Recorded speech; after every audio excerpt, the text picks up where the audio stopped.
Hey, what is going on, guys? We are live right now. This is your host, tabmok99, and with me is my special guest, Reyan Ali. Reyan, welcome to the show. Oh, thanks so much for having me. My excitement is already full my computer table. Man, I'm so excited to see another human being. I mean, I see human beings here and there, mostly in pictures, but like we're interacting. This is so nice. I know, when's the last time, right? Yeah, it's been a minute. We haven't seen each other in God, it gotta have been at least 5, 6 months. Well, no. We haven't seen each other in a long time. I want to say October. Yeah, was it JamCon? No, did we see each other? We did see each other at JamCon, but then we had like a live stream together about your book after that. We did. Yeah, so we saw each other on the day that it came out, October 22nd. Yes, that was awesome. That was an awesome day, a day that shall live in infamy, as FDR would say. But now here we are gathered today to talk about Mortal Kombat Legends, Scorpion's Revenge. Let me just give a few shout-outs here. I see Ninja Me, awesome name. I see MNSZ 1986. I think that's Max. What's up, buddy? I see Rico Suave, Liu Kang. Awesome. Someone says they're having trouble hearing you. Oh, that's my fault. Okay, now say something.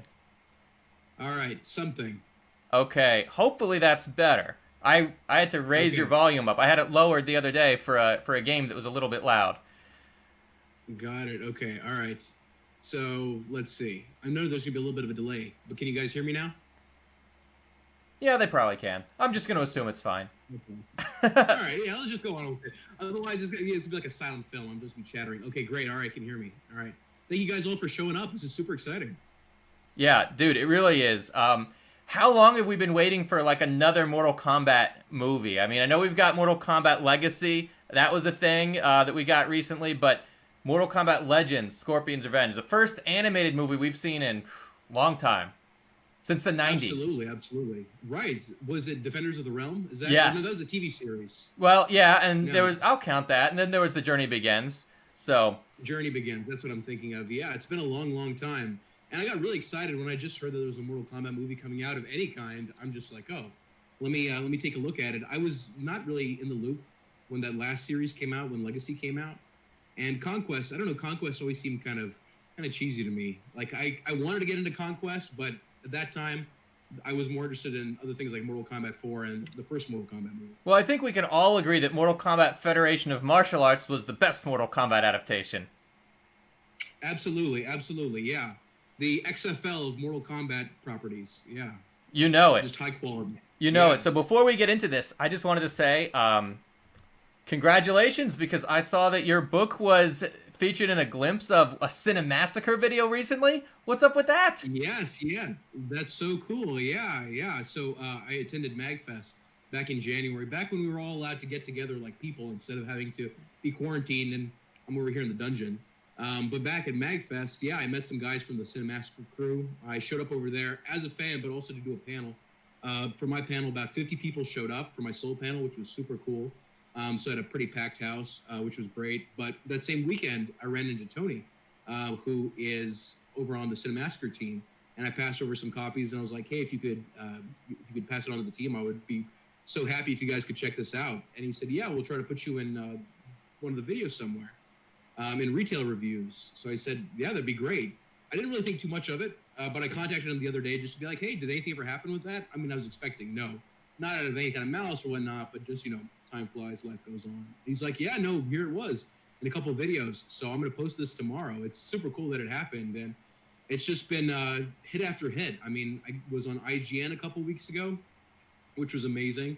And now the Cinemassacre thing that I just learned about, I mean, there's always new things happening in the world of NBA Jam, the book. Dude, that is freaking phenomenal. I'm so glad you had a chance to make that happen over at MagFest. I myself met the angry video game nerd, James Rolfe, down in Free Play, Florida. So, a lot of fun going to these conventions. I'm a huge AVGN fan. Let me show you something real quick. Okay, he's going to get something cool for us. Alrighty. So, guys, talking about AVGN, I'm a big AVGN fan, too. Is that Action 52? It is not Action 52, but it is a knockoff cartridge. And it says, to Reyan, and I don't like it. I know exactly what that means. I know exactly what that's a reference to. You get it. You guys out there get it. But when I met him as a fan in 2016, I was like, I have to get him to autograph something. And this is like, this thing doesn't even work. It never actually worked. This is a knockoff cartridge. I purchased actually back in Pakistan ages ago. Didn't work back then. Might have been for Pakistan. Actually, might have been for someplace else too. Honestly, I don't know where the thing came from, but I was like, I'm not going to do anything with it. Might as well get him to sign it. Yeah, get an autograph. Why not? Cool that he did that, yeah. Well, that's awesome. Let me give a shout out to a few more people who just popped up into the chat. Welcome, Matzerban. Glad to see you here. Lone Wolf, no, you didn't miss much. Just doing some chit chat. Bilbo in my hobbit hole. How's it going, buddy? All right. So, yeah, man. Let's. Some heavy hitters over here, man. We got Lone Wolf, the king of MK trivia over here. You know it. We got Liu Kang, who delivered that awesome drawing. Did you see that on Twitter the other day? Of Scorpion and Liu Kang on the set of Mortal Kombat 2 eating mozzarella sticks. Yeah, recreation of the classic photograph. Yep. That was awesome. That was awesome. So no, I'm so psyched. I'm so glad you guys are joining us. And should I mention the what we're gonna do at the end right now? Yeah, let's do that. All right, I'll just mention it anyways. But check it out. So I've got the 2 flyers over here. So some lucky person in the chat is going to be getting a flyer. Now keep in mind, this one over here is kind of beat up. So you can tell that there's some creases in it. Oh yeah, you can kind of tell the way the light hits it. Yeah. Yeah. But I'll send over a fresh copy. This is something that I was using as a promotional thing, and this one is in mint condition, but I have extras of this one too. So the winner of tonight's giveaway is going to get either a Mortal Kombat 1 or Mortal Kombat 2 flyer. This is the original stuff from Midway back in the day. So this is awesome. over to the arcade operators. Winner, chicken dinner. Yeah. All right, so as you can see, I got this special shirt just for this occasion. It's the other crossover with Daffy Duck. Of course, you realize this means war. I'm sure we all know what movie that's a reference to. If nobody else does, I'm sure Lone Wolf will know. So yeah, let's talk about the whole thing. The opening, man. The Warner Brothers logo opens up. Daffy Duck is acting like an idiot. Scorpion doesn't put up with this nonsense. I love that. That was one of the highlights of the movie for me. I really want to see like Scorpion be really Scorpion. I mean, I like seeing the tender side to some degree, but like seeing the real Scorpion stuff come out, I love that. I really enjoyed that. What'd you think of that? Dude, right away, that set the tone. You knew this was going to be awesome. You knew that once Warner Brothers took control of the Mortal Kombat franchise, they were definitely going to push the animation higher than it's ever been pushed before, and this really sets the tone. The right amount of humor, not to mention classic Mortal Kombat violence, which it was actually underplayed here in this one scene, wasn't it? It was, and I was surprised by how violent it got. I was not expecting it to get as violent as it got, but I would say I was pleasantly surprised. Definitely matching the current tone of the series.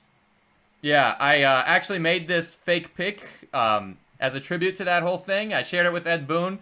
It like immediately got 1,300 likes. Like all day long, I was just getting notifications about this dumb little, awesome. Yeah, just this dumb little pic of Scorpion doing a spear to Daffy. Yeah, that's great. Whenever Boone touches a tweet, it immediately turns to gold. Like if he just likes the tweet or shares the tweet, it's like, oh, thank you, Mr. Noob. Oh, you've done it for us. Yeah, it happened to you too, hasn't it? It's happened to me a couple of times, and I have to say my day definitely changes because I'm like, what? Who are all these people that are following me? And like, what are all these comments from people I don't recognize? Oh my God! And Boone did a retweet, and I definitely nerd out hardcore when I get a retweet from Ed Boon or any kind of acknowledgement because getting his attention is definitely hard because so much stuff is coming at him all the time. So much stuff. Oh yeah, he can't see probably 10% of what he's being tweeted. Oh yeah, absolutely. I mean, God forbid, he goes to bed one night, he wakes up the next morning, there's a whole world of information he'll never be able to get to. I never understand that. Yeah, when people who would have notifications that would be that crazy or inboxes that crazy. I remember seeing an interview with Mark Cuban, the owner of the Dallas Mavericks and the businessman. He was talking about how he just goes through these insane amount of emails every morning, and that just seems to be really stressful to me. Because a lot of emails is pretty stressful. There's a handful of emails that's whatever. But I can't imagine what Ed Boon gets in terms of notifications from that Twitter alone. Not to mention his actual email and the rest of his life. Yeah, exactly. So let's get into the actual movie now. Yeah. The opening sequence. Everyone's saying the opening sequence was violent, but before we get to the violent part, I just wanted to say it started out with the lesson that Scorpion, Hanzo, is teaching his son about scorpions in nature. I just thought that was a really touching way. It's like, okay, this is a guy who loves his son, he loves his child, he loves his family. He's also trying to teach him, and in that culture they teach a lot about nature, and that's very important to them. And he's teaching about the animal, the scorpion. Like, how appropriate is that? Yeah, I thought that was a nice touch. It's the movie had so much to put in, or so much to deliver. So it was like a nice way to get to the scorpion thing very quickly, and I thought it was a nice little image too. Yeah, and it also sets the tone for, like, look at how many things this guy has to deal with. Look at how many enemies the scorpion is fighting off all at once. Right. I would say that's foreshadowing for later on, but that's really foreshadowing for about, like, what happens immediately in the following scene. Right. Like 5 minutes later. Yeah. Yeah, so he's gunned down by all these Lin Kuei. And, dude, like, immediately you see that you can recognize the Lin Kuei style. It's just like how the grunts looked in MK Armageddon's Conquest mode, or even in MKX Mobile, like Sub-Zero's flunkies, basically. Now, Sub-Zero wasn't actually the Grandmaster at this point, but they do all look like Sub-Zero's flunkies from later on in the game, so I thought that was a cool little nod. That was a great touch. I was immediately impressed by the animation. I thought that they did a really good job of making it look super sharp. I mean, of course, this is a straight to DVD. We're not even DVD anymore. Straight to video, or straight to digital. And I thought, like, yeah, the quality was fantastic. And I was immediately really into that quality, because I was like, if nothing else, it's really pretty. Yeah, and then when they did the X-ray moves, like, they're bringing in this stuff from some of the newer Mortal Kombat games, immediately hitting you with it. That was very cool. I was not expecting the X-ray, especially that fast. And I thought that was a really neat touch. And it's very cool how this movie's combined different elements of Mortal Kombat across time to create one thing. Yeah, and I think they really did pull from all over. References. Yeah, there's a lot of different stuff in there. Well, we might get into it later on, but just to reference it offhand, for some reason it reminded me of Mortal Kombat 4. There was a sequence where it's got, I think it's one of Liu Kang and Cage and Raiden and Sonya, but there's something about the vibe that reminds me of one of those old Mortal Kombat, the CGI movies that would be one of the endings. There's just some style about it, so yes. It reminded me of a lot of different Mortal Kombat. Yeah, no, I agree. It was definitely in the same style, I think, as a lot of the straight-to-video DC animated titles are, so it's right in that vein. Obviously, with the violence kicked up a notch. Yeah, really good stuff, man. Really good stuff. Matsurban says, they could have explained why Hanzo takes the name Scorpion in a better way. It seemed out of nowhere. Does he take that because it reminds him of a random scene with his son? No, I thought that was, like, the last moment that he really had with his son. I think that was a very fitting name. And he was explaining the Scorpion, how it, like, never gives up and it keeps fighting off all his enemies. I thought it actually matched, like, 100%. It was right on. Yeah. I also think, I mean, the movie is so short and there's so little time to work with. I think something like that's a good way to get that image in there. If you want to get the whole Scorpion motif in there, do it right out of the gate. Because this movie packs a lot of stuff in there, and I was surprised by how much was in there. I was expecting less to some degree. And we never really had any scenes where Scorpion's talking to his family and who was he when he was Hanzo. This movie is kind of really the first glimpse that we have of that in just about any of the MK media. Sometimes they show it in flashbacks or something, right. But yeah, this is a really good introduction. So let's talk about who we don't really see much, even though we kind of do. Sub-Zero. So I've got an image right now of Sub-Zero holding up Scorpion's son there. It's not actually Sub-Zero, because as we find out later on in the movie, it's Quan Chi in disguise. I think he played the part very well. I got the impression that it was cold-hearted Sub-Zero. What about you? Right. Oh, I thought it was Sub-Zero too. I wasn't really thinking in that way. I was just like, let's see what happens. But the fatality that happens in this scene was just fantastic. In terms of, not that I want to see something like this, I want to see it happen to a little kid. But it's like, wow, they hit you with it right out the gate. And, we're talking about referencing other forms of Mortal Kombat media. I thought it was a great way to fit in the whole fatality sequence. And I thought this was like I was like, whoa, this movie's kind of, it's already bloody, but now it's really increasing the violence and really raising the stakes. So I thought that was a pretty cool sequence. Yeah, and honestly, like, making Scorpion, like, kind of stop and give up and beg and, Absolutely, yeah. Yeah, he had him right where he wanted him. So, hey, what's going on, Osaka Kingo? How you doing over there, buddy? Fingers here. Oh, shout out to him. Yeah. Yes. So yeah, a lot of people think What a that good Sub-Zero's potential here was wasted. I think it's something they definitely need to explore in another sequel. You know, maybe it's a little early now to talk about a sequel, but I really do think that they need a chance to show off more of the actual Sub-Zero and not Quan Chi disguised as Sub-Zero. You know what I mean? Yeah. And I might be getting to this a little bit early, but I want to say one of my big things from the movie in terms of things that I didn't like was that it wasn't really a Scorpion movie. Like, it was a Scorpion movie in the way that he's an important character and things happen because of Scorpion. But then you've got that whole plot line involving the other characters that it wasn't that I didn't enjoy it, but it was more like I would like to see that in a different movie. And I would like to see Scorpion by himself. Like, let's see Scorpion.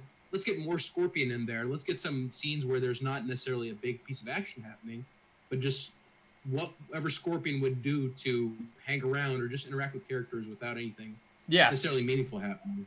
Yeah, and it was like, you know, a retelling of the MK tournament, but through Scorpion's eyes with more of an emphasis on him. Which I think is good because in previous MK media, when they showed the Mortal Kombat tournament, the Scorpion and Sub-Zero stuff kind of got tossed to the sidelines. It wasn't really represented properly. You know, Scorpion and Sub-Zero are deadliest of enemies, but slaves under Shang Tsung's power. So we never really got to see it properly. So I think this is the first time we actually get to see how the rivalry between them unfolds. Absolutely, absolutely. And they have such a great rivalry, too. I'm surprised that it's taken so long for a piece of media that's not a game to focus on Scorpion. I mean, it's just crazy when you think about it. I mean, he is there right from the get-go. And it was always Liu Kang as the protagonist. Liu Kang. So it's crazy that it's taken so long for Scorpion. And now that I think about it, the Sub-Zero has kind of not really gotten all that much love in terms of that other media either. It is a little interesting how Sub-Zero kind of got shafted, even though this is Scorpion's story, and I think Sub-Zero should have probably had a more prominent role than he did. So again, that's why I kind of hope that they will have a chance to touch on that more. And in a sequel, I hope there's more of these. Absolutely. So, all right. So I got Johnny Cage's movies up here. I thought this was great. As you know, I've done the investigation into every single movie that Johnny Cage has ever had. And they added a couple more this time around. So we've got Ass Kick, which is great. Ninja Mime, which of course we all know. And Easy Die, which looks like a parody of Die Hard. Easy Die I'm really into. I would see that I think Johnny Cage would make a good John McClane. You know, that would be a pretty good movie. I think there's a big debate in the Mortal Kombat universe whether Easy Die counts as a Christmas movie or not. What do you think? Ooh, look at you going for the hot button issues. Wow. All right. Well, I'll say it is a Christmas movie, but then you'll have to give me your opinion of Pineapple on Pizza. Pineapple on Pizza, thumbs up, thumbs down. You know what? I like pineapple and pizza, but I'm just going to keep them separated if that's okay with you. Okay, all right. Okay. If you say so. All right. I got you in a corner. You got yourself out of there pretty well, I guess. Yeah, you can't corner me. I know the zoning games. Yes. All right, so I wanted to show you this. You know, later on in the movie, Sonya is surprised when she says, like, wow, Johnny Cage can fight. But if you were paying attention, you'd see all these trophies and ribbons and awards that he's gotten for fighting. Yeah. So while we're on the subject of Johnny Cage, I want to get an idea of what do you think of Joel McHale's performance? Nailed it. Cage, Nailed it. I thought he was amazing. And I found out later that a lot of my favorite lines were actually ad-libs, stuff that he threw in there that was even like better than what the scriptwriters had envisioned. And that's the way it goes, especially with good comedic actors. You know, he's really having a moment. He was also another thing that's really timely right now. He hosted the Tiger King special. That was the most recent one that came out. So this is episode 8 that just came out recently. So I saw him in Tiger King on this Tiger King special a few days ago, and then there he is again in Mortal Kombat: Scorpion's Revenge. So he's got some movement going on right now. Oh yeah, he's getting a lot of exposure. He's getting his name out there. Yeah. That's good.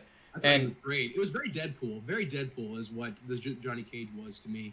Because I think that it kind of needs to be. And in some ways, I felt like Johnny Cage was also one of the main characters. Obviously he's one of the main characters. In some way, I felt like there was a lot of focus on Johnny Cage in the movie. Yes. Yeah, so one of the guys in the chat, Osaku Kingu, said, remember how in the Mortal Kombat movie, Johnny Cage was fighting to prove that he's not a fake. Everybody thought he was a fake. So that's kind of cool. That's kind of a little subtle nod that they did where people thought Johnny Cage wasn't the real fighter. But if you got the glimpse into his apartment, you'd know that he is. Yeah. There was, man, talk about nods. There were so many nods to the Mortal Kombat movie in this. In some ways, I felt like kind of deja vu is like I'm watching the Mortal Kombat movie again. It's not right. It's like, when you, like if somebody was paraphrasing the Mortal Kombat movie but hadn't seen it in a long time, I feel like that's what this movie would be. I think there are some notes and there are some common beats that it hits on for sure. But I really liked this scene. This was actually not exactly the way they showed it. Johnny Cage was like upside down, so they didn't show this right. I flipped it to show it the way it's actually meant to be seen. So yeah, I just thought this was a cool thing. I mean, you could count how many awards this guy's won. But this is like, going back to what you were saying, this is like another scene from the movie where Johnny Cage had all those suitcases. Except in here, he's like leaping from column to column to column, holding all of his suitcases intact. I love that. In terms of references, that was a really good one because that was one that isn't super on the nose. But, if you've seen the movie 1,000 times like we have, you'll immediately get it. And I really liked that. And I really liked how he meets the crew very much the same way. So I thought that was a really cool sequence. And in terms of references go, that was one of my favorite. Yeah, and I like that they didn't just reuse the joke, but they kicked it up a notch, They Right. Yeah, they cranked it up to 11. Okay, so this is another scene that I like. This is Johnny Cage with his smartphone. So it maybe doesn't seem like a big deal, but if you think about it, that means that this movie takes place in our time. This doesn't take place in the 90s. Yeah. I was about to say, I mean, it was interesting how, there's like a subplot of the movie where Johnny Cage is just trying to get in touch with somebody. He's trying to call somebody. Where's his agent? He gets no signals. He has no signal. It was kind of fun how he's oblivious, and that was part of his plot line, is just trying to talk to somebody who's not part of the group with him. Yeah, no, and I don't blame him for trying to get a signal and find out what's going on and get a status update or whatever. But it's just really interesting to me, the fact that this is not a 90s movie. Like in the games, they're very, very in your face with it. Like in MK9. They had the ringing subway, the ringing payphone in the subway. Mm-hmm. So that's 90s. There's no payphones anymore. And then in MK11, they really got more direct about it, where the current Johnny Cage tells the old Kano or the young Kano who just stepped through a time portal, go back to the 90s. Right. Wow. But that's not the case here. That is not the case. So this is our time. This is our time. So now the MK1 tournament, instead of taking place in 1992, takes place in 2020, basically. 2020, wow, yeah. I do want to stop you real quick. I saw a really interesting comment over here from Liu Kang 1995. Said Johnny Cage's friend in the photo looks like Art Lean from the 1995 film. Can you switch back to that slide? I mean, that could be right. It kind of does.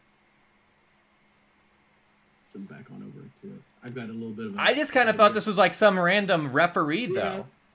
I can see this as this looks like a coach or referee, because I always thought Art Lean was more of a fighter. I can kind of see it. It looks more to me like a coach.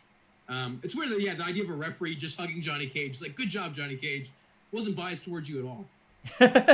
Yeah. So then, who is it? Yeah, it's shoot. What's the coach from Punch Out? It's the coach from Punch Out.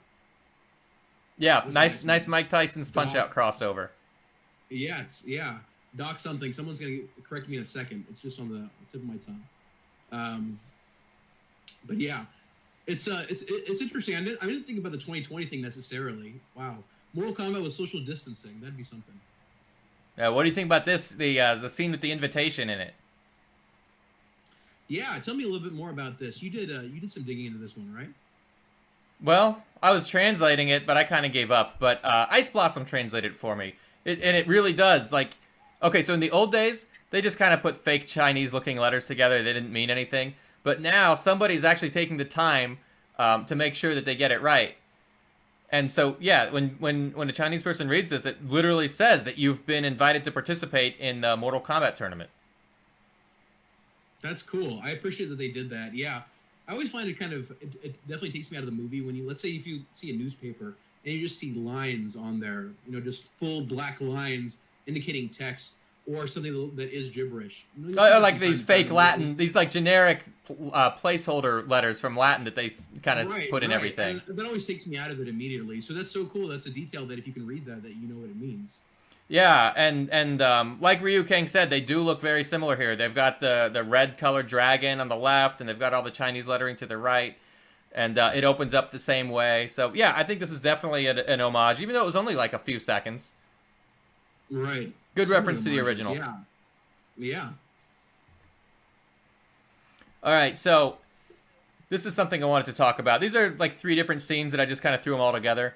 But we've got cameos by Moloch, Natara, and Motaro. Now, they've never say them by name, but if you're a fan, you know. I love Moloch showing up. I'm one of those people. I really have a soft spot for this guy. I thought he was pretty cool. In terms of bosses, I really liked his design, and man, I was psyched to see him. Although he got, we were talking about wrestling jargon earlier. He got jobbed out. Like he didn't get to do much. He lost immediately. But I love seeing him in there. Well, you know what? He had his moment though. He did have a moment. Yeah. He had a lot of speaking lines, you know what I mean? And I think this design is really good. I think this may actually be even better than how he looked in the game. Yeah, he's very cool. Yeah, honestly, he's one of those characters I always forget about. There's so many characters across the franchise that that there's certain ones that you're thinking about all the time, or you see people post about or talk about. But he's one that I never really hear about. So it's so cool to see him. I was like, oh yeah, there we go. My guy's here. If you spend a lot of time playing Mortal Kombat Deadly Alliance, especially trying to unlock the endings, you will not forget about this guy. Right, you won't. That is true. That is true. Gotta go back to Deadly Alliance. Yeah, he's the sub-boss, and he's going to piss you off a few times. Trust me. Yes, yeah. I haven't played Deadly Alliance in a bit, but I was cleaning the basement recently, and I just found my old copy of Deadly Alliance. So I'm thinking about busting it out, putting it in. Yeah, you should. Yeah. All right, so this is something I want to talk about. There was a scene later on in the movie between Sonya fighting Reptile, and she uses a clothesline to actually decapitate him. And I thought that was crazy because in the old days, clothesline was one of the special moves they gave her in like the trading cards by Brady games. Mm-hmm. But they never actually showed it in any of the games before. That was like insane to me how they actually used it in the film. Wow, that is a real deep cut. It might be a deep cut. Real deep cut. Yeah. It's so deep a cut, it might be a coincidence. What do you think? I don't know. I think this kind of thing might be a coincidence because I think that the people that are writing this kind of movie, they obviously have an appreciation for it and they take it seriously. But to that degree, that said though, that's like if let me put it this way: if tabmok99 was writing a Mortal Kombat movie, that would definitely be a reference. Yeah. These people writing the movie, I feel like it's either here or there. I know they had to immerse themselves in a lot of the Mortal Kombat lore in order to make this a reality, and I know they had to do a lot of research online, but I don't think they would have found out about this particular one. Yeah. No, that is a deep, deep cut. Lone Wolf says actually she didn't use a clothesline to decapitate Reptile. She used a, I don't even know what that is. Garrot? I'm going to have to look that up, so I think I learned a new vocabulary word today. There you go. Lone Wolf always teaching us something new. Okay, so then there you go. It is not a deep cut reference, but it was a deep cut. Remember, fuck with the blade, you get cut. There you go. Oh, can we talk about don't fuck with the blade? Yeah. Fuck with the blade, you get cut? Yeah. What did you think of that line? Thumbs up, thumbs down? Thumbs up. Thought thumbs up. It was a very Johnny Cage line in the way that it's so stupid. And not stupid, but it was very very action hero-y. That said, though, I thought it was a lot of fun. And I feel like now is a good time as any to say one of my absolute favorite things about this movie was Jennifer Carpenter, who voiced Sonya Blade. Man, I thought she was great. I thought her performance was really good. And, there was all this, there was a lot of unhappiness with Ronda Rousey being Mortal Kombat 11 for that voice of Sonya. And I think this is what you get on the flip side is you get Jennifer Carpenter over here, who just really delivered an amazing performance that, she was one of my favorite parts of the movie. Like, that actual performance, Yeah, no, I think she nailed it. I think she definitely nailed her lines. And that was one of my favorite lines. I mean, you know me, I'm a big fan of the puns. Yes. You? No way. Yeah, and they never ever made that connection with, Blade and cutting before, in Mortal Kombat's 25-plus year history. So, perfect time. There's always new ground. There's always something new to mine with Mortal Kombat. There is. So, all right. I wanted to talk about this. This is, not really the most important thing, but it stood out to me. All right, so in the old movie, everybody was on the boat, right? The Dragon Wing. Mm-hmm. So all the fighters were on one boat, and it was the same thing in John Tobias's comic, except in this movie, you see there's a bunch of boats. Mm-hmm. And if you go back and if you read the original Mortal Kombat 1 comic, Tobias wrote that at sunrise, the Gale Barge, which left Hong Kong late the night before, is joined by a dozen other ships, all arriving at Shang Tsung's island fortress. And in the movie, that's exactly how many there are. It's a dozen ships. Wow, I didn't notice that. Oh, that's so cool. I only counted them like right before the stream started because I was just curious. Course. But when you look at it, like, okay, that's awesome. yeah, the common Mortal Kombat fan is just thinking about the one ship like they showed in the movie, but actually they mentioned that there were many more because it was implied that there's like tons and tons of fighters, not just like the 7 on the roster. It was implied that the first tournament had many, many fighters from all over the world. Now this is a question that might be revealing that I don't know about this part of the Mortal Kombat history, but have there ever been perspectives of who was on the other ships? Like, have there ever been like, here's somebody on another ship pulling in? Not before this. Now we know that Scorpion had that really badass looking dead ship. I guess he sailed in from the Netherrealm. Yeah. Man, I think this would be a cool thing. You could kind of, if you ever want to go back and reference Mortal Kombat 1 again, which of course, the series always wants to go back to the originals. Always. I think looking at those other people on the boats would be a lot of fun, and seeing who else was there. Like, I like the idea of, like, I don't know, again, getting my lore wrong over here, I'm sure, but like seeing like Kai off in the distance or something like that, seeing Tanya on a boat in the back. I think that Nightwolf could be on a different boat because you'd want boats coming from different parts of Earth. Right? You'd want them. So I don't know if you want to have more than one boat coming from China. So like I think Kai, if Kung Lao, I want to know how Kung Lao got there. He wasn't in the movie. Right. He wasn't in this movie. But a lot of the newer games, starting with Shaolin Monks, and as we saw again in MK9, they showed that Kung Lao disguised himself as a masked guard, and that's how he was there at the first fight. So right. They didn't show the boat actually traveling over in MK9. It would have been interesting because it wouldn't. Would it make sense to have masked guards on the boat? They never really showed that before. I don't know. Yeah.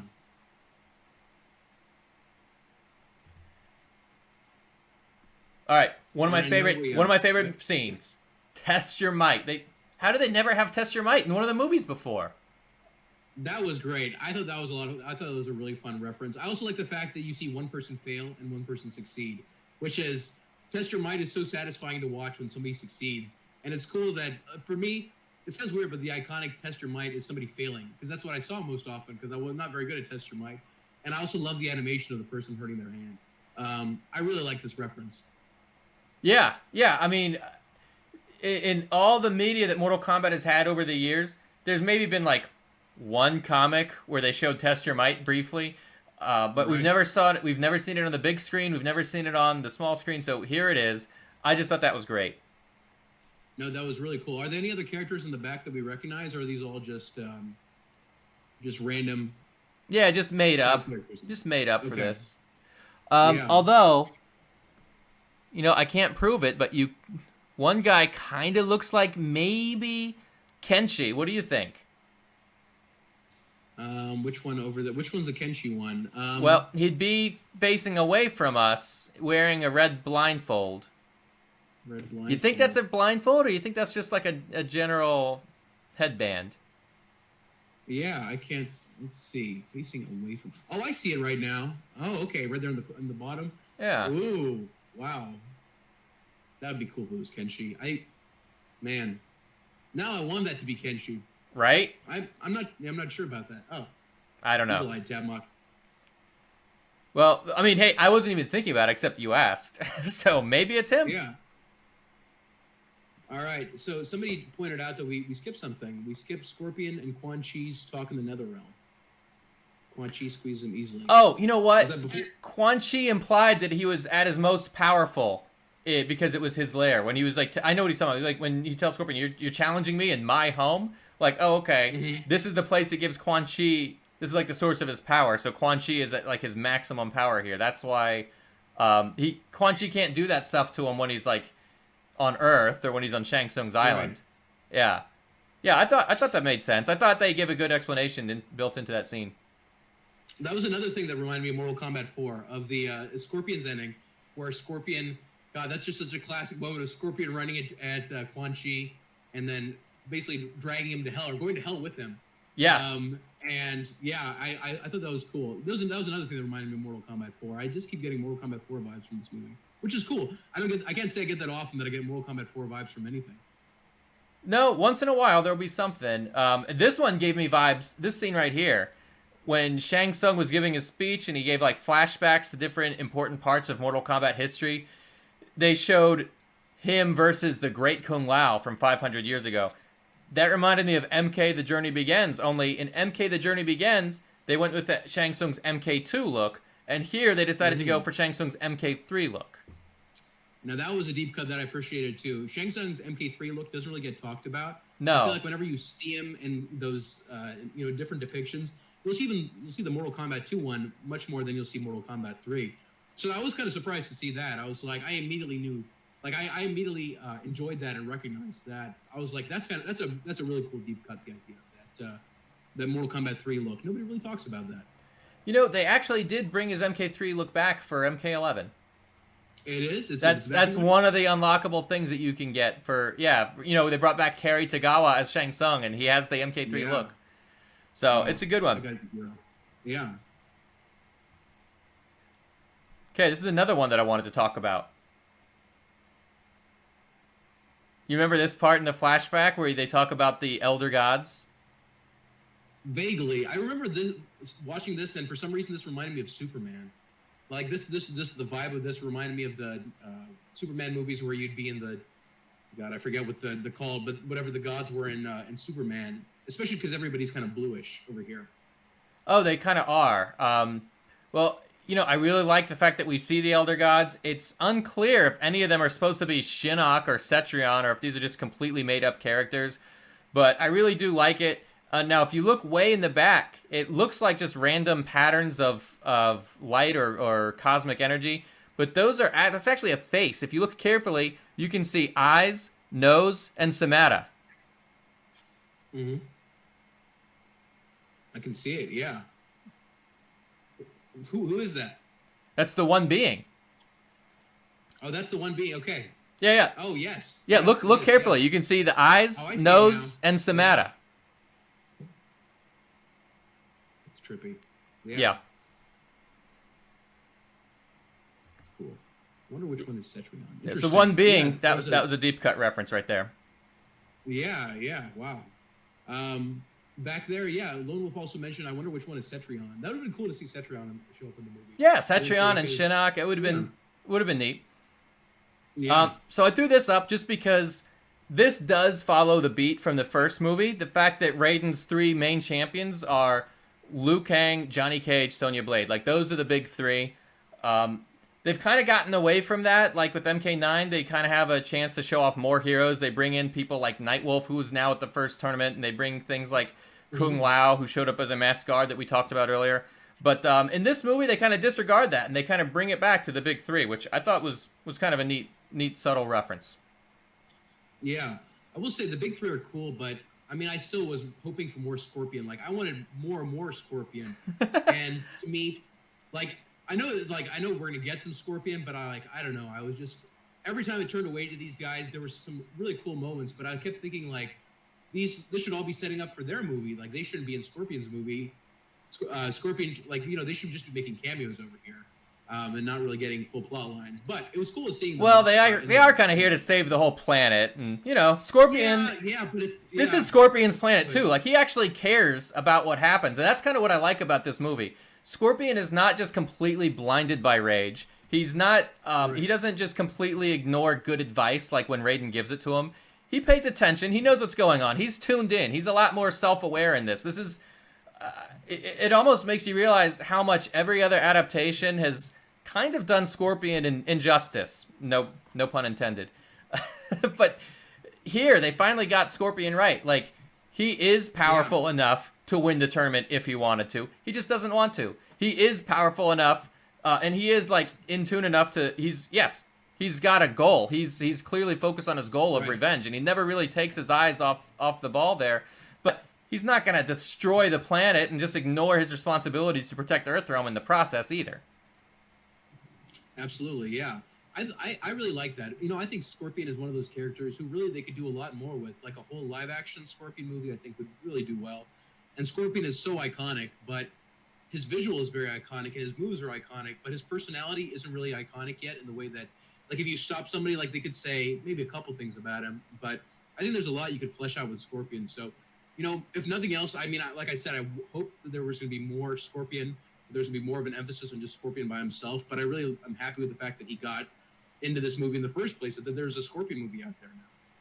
Yeah, definitely. And like Osako Kingu said, Scorpion in this movie is more reasonable. He's listening. Raiden's words actually get to him. I like that because we saw it in MK9 where Raiden was trying to reason with Scorpion. He was like, don't go after Sub-Zero. You know, give up your quest for revenge. There's no talking Scorpion out of anything there. Here, he was much better about it. Like, right. You know, Scorpion's goal was to get Shinnok's amulet, which they called a key. Which I guess it is, you know. Raiden's like, let me guess. Quan Chi promised you something. And Scorpion's like, uh-oh. I better pay attention. This dude knows what's going on. Yeah. That was cool. And again, with the Mortal Kombat 4, the amulet immediately took me right back to Mortal Kombat 4. Yeah, and you know, even though they completely changed the story, it took me back to MK Mythologies. Like, MK Mythologies was kind of about how Sub-Zero killed Scorpion and, you know, they were setting it up that Scorpion's going to get his revenge later. Now, this changed a lot of the details, but it got the characterization better than ever. And to me, that's more important than the specific events. Like, yeah. I'm always going to love the version of events where they're after the map of elements, and this is what they're after. And that map will teach them how to get to the amulet. But, you know, in this version, we actually see Scorpion done right, like better than we have in a long time. Yeah. You know, in fact, go ahead. I have a quick side question for you. So talking about Mortal Kombat Mythology Sub-Zero. So, of course, it was just the first of what was supposed to, at least from what I heard, supposed to be a series. Yeah. There was supposed to be a Mythology Scorpion coming afterward. Have you ever heard anything about what the plot of that might have been, if that would have actually materialized, or if there would have ever been a Scorpion game? I don't think they thought that far ahead on it, to be honest. Okay. I know I saw John Tobias give a couple quotes, like if that series had been allowed to continue, he would have liked to have done maybe even like a Baraka or a Raiden game. Yeah. And check this out. You know how afterwards he was going to go do Mortal Kombat Special Forces? There's this one strategy guide out there that never came out, but there was artwork of it that you can kind of preview and you can kind of see what they were thinking. And they were going to call it Mortal Kombat Mythologies Special Forces. Ooh, interesting. Well, yeah, so Mortal Kombat Mythologies was planned to be way more than just Mortal Kombat Mythologies Sub-Zero. It was planned to be Mortal Kombat Mythologies whatever. And I hope with Mortal Kombat Legends, Scorpion's Revenge, I hope they actually take this one out and follow it up with more in the series. Absolutely, yeah. I'm a bit concerned that they're going to do one of those things where it's called Mortal Kombat Legends and then, okay, one and done, that's it. I really want to see a whole bunch more movies in this lineage. But yeah, it's cool that, yeah, again, I'm just jazzed that we're talking about Scorpion. Scorpion's getting some love here besides just his obvious look and the moves. You know, the things everybody knows. We're getting something a little bit different here, at least when it comes to, you know, media that's not the games. Okay, so this is a scene that I had to show. If you look at this scene, they show the Mortal Kombat dragon symbol in Shang Tsung's throne room, facing backwards. And yeah, there's the obvious one just above his throne. There's another one that's a little bit more subtle that's on the floor. You can see it's facing to the left. You can then, if you notice on the side, there's like a bunch of panels of a bunch of dragon symbols, all of them facing left. And I'm like, wow, this is a nod to the original Mortal Kombat side art by Paul Niemeyer, where the dragon originally faced left. Like, that's how it was in the first game. But I realized this was just a mistake. This is an animation mistake. They should have flipped the scene, and they didn't. Because every other scene, when they show the throne room, it's actually facing to the right. You're kidding me. That's great. I really like that. I mean, in some ways, I feel like, you know, a lot of people would have done the dragon either way. You know, when as a kid, like, I wasn't really too put off when I saw the dragon facing the other way. I was just like, oh, that looks like it's right. It looks like they would use it in something. That's funny that, yeah, it's just an animation mistake after all that. But it's funny. It's one of those mistakes that actually has some consequence or some history to it. Yeah, it kind of does. I mean, it really made me think that they were talking about the old school left-facing dragon. Um, Yeah. so in this scene, we also see that Shang Tsung has some kind of a magic force field, which I'll be honest, this was probably the thing that I liked least about the entire movie. Honestly, me too. Yeah, I really didn't like this, especially with the way they portrayed it. It looks very techy to me. Like, Like the kind honeycomb of pattern, right? It does the look high honeycomb tech. pattern, right? Yeah. Yeah, the honeycomb pattern. It's very tech to me, and Shang Tsung's is very old world to me. Like, he seems very like classic with the idea when you think of mysticism and magic, and instead you've got something over here that looks like a like a more contemporary. Even though this is maybe set in 2020, it looks like more like a different kind of villain. What they would do. So I didn't really like the force field, and that's one of those things that I hope they don't really ever reference again. I hope it it's one of those things they just use for this movie and that's it. Yeah, he had it during the one fight, but he didn't have it later on, which maybe he should have for Goro's death scene. Like, Goro could have been saved if Shang Tsung had bothered to use the same force field. Like, I don't get his inconsistent use of or as Osaku King is telling me, it's a barrier. Maybe Kano had something to do with it. Yeah, because I see Kano in the background, and he's a high-tech guy. Yeah, it just doesn't make sense. If Kano did have something to do with it, they never said it. They never. It would be a very big leap to say, yeah, maybe it was him. Yeah. I mean, honestly, it just made no sense. They should have found another way that Sonya should have been restrained from interfering with the Jax versus Goro fight. You know what I mean? Right. Yeah. Also, how would you feel about Sonya being in chains? Sonya being in chains, thumbs up, thumbs down. Well, no, I don't think that would be not for this movie. Not for this movie? No, they did it. They did it in MK2 and they did it in the MK1 movie. We've seen it in Shaolin Monks and MK9. We've seen it a lot. I guess it is a thing that's supposed to happen to her eventually, but I don't think at this point. Although I say that, but maybe if she had been hauled off for trying too hard to interfere and that's cheating, and then they dragged her away and put her in chains for the next fight until she learns to behave herself. Yeah, maybe that could work. Yeah. I actually, come to think of it, I'm probably not crazy about the idea myself, because this Sonya is like, I don't know, this Sonya's a really good Sonya and very effective, and she's doing a lot of stuff, so it would probably have been, it would probably taken away a little bit of the excitement of her if she had just done that immediately, or if she just yeah. But something would have been better than the magical barrier. I don't know what or the high-tech barrier, whatever it is. I don't know, but having Sonya just restrained for the fight because she cheated, maybe she actually injured Goro to make her a badass. That way it kind of like takes the sting out of it for the Sonya fans. Yeah. I think they could have pulled it off and done it in a way that worked. I don't know how much thought they put into it, but the magical barrier thing really does rub me the wrong way. That's really kind of the only thing that does rub me the wrong way. And because it doesn't make sense for later on. So that's all. Okay, so let's talk about the actual fight that Sonya was trying to break up. Here, you can see that the dragons are facing the right way. This is Jax versus Goro. What are your thoughts? Man, I thought it was very amusing, amusing in a way of like, poor Jax just gets tortured here immediately. He's just like, hanging out with Jax, and he, let's just watch Jax suffer right out the gate. I thought it was okay. I don't know. This is one of those another area of the lore I'm fuzzy on. How did Jax lose his arms originally in the original Boon Tobias works from the Midway era? All they said was that, and I have a video about this, like how Jax lost his arms. It's called Jax's Arms Are So Metal. I all about that. Oh, of course. No. Yeah, that's one of the tabmok classics. I forget. The details of the different timings of the lore. I forget this offhand. Well, in the MK3, they said that Jax just outfitted his arms to prepare for the upcoming Outworld invasion. So there was nothing really that happened to him. He just felt like doing it. That was his choice.